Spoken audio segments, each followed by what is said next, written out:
নমস্কাৰ জেআৰজি ব্লগ লৈ সকলোকে স্বাগতম জনাইছো আজি আমি দশম শ্ৰেণীৰ গণিতৰ অনুশীলনী 5.1 ৰ কোৱেশ্চন নম্বৰ 3 টো আলোচনা কৰিবলৈ লৈছো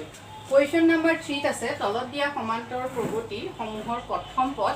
আৰু সাধাৰণ অন্তৰ নিৰ্ণয় কৰা এতিয়া আমি ইয়াত চাব লাগে যে প্ৰথম পদটো কি আৰু সাধাৰণ অন্তৰ কি আমি জানো যে প্ৰথম পদ সাধাৰণতে সমান্তৰ মাধ্যমৰ প্ৰথম পদ কিমান হয় a1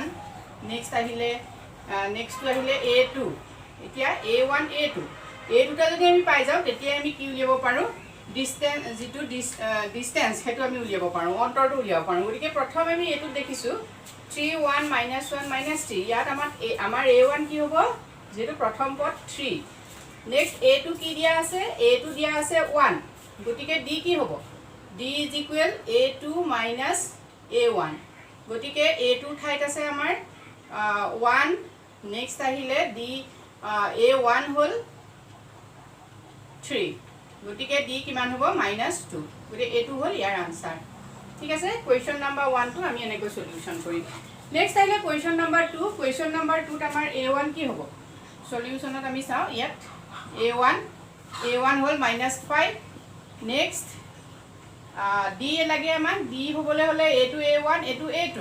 গটিকে a2 - a1 গটিকে a2 আমাৰ কি আছে a2 আছে -1 আৰু নেক্সট a1 আছে -5 আৰু লাগে আমাক ডিফাৰেন্স গটিকে এটো আমি এনেকৈ কৰিম গটিকে এটো কি পালো আমি -1 এটো মাইনাসে প্লাস এটো হল 4 গটিকে ইয়াৰ ডিফাৰেন্স কিমান হ'ব 4 গটিকে d কিমান 4 ঠিক আছে নেক্সট কোৱেশ্চন টো হল কোৱেশ্চন নম্বৰ 3 কোৱেশ্চন নম্বৰ 3 আমি চাও a1 এটো a2 এটো a3 এটো a4 গটিকে ইয়াত আমি কি পালো a1 হল আমাৰ 1/3 নেক্সট a2 কিমান 5/3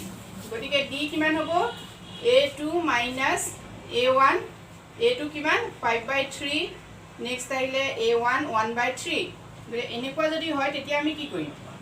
3 আমাৰ ইয়াৰ লসাগু আহিলে নেক্সট আহিলে 5 - 1 মানে 4/3 হল আমাৰ কিমান ডিফাৰেন্স d কিমান তেনে